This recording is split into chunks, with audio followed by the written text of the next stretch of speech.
L'idée pour arrêter les antidépresseurs, elle est assez simple, hein. Il faut pas arrêter d'un coup. Si les gens arrêtent d'un coup et qu'ils sont moins bien, c'est principalement du sevrage.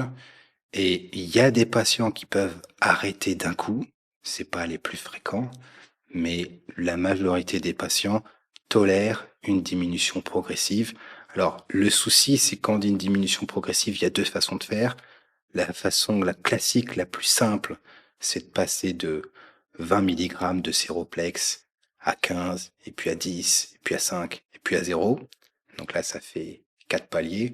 Mais vous avez des molécules où il y a moins de possibilités. Donc par exemple, la fluoxétine, des fois on voit 40, 20, 0, et là du coup, il n'y a plus que 3 paliers. Il faut pas se faire avoir.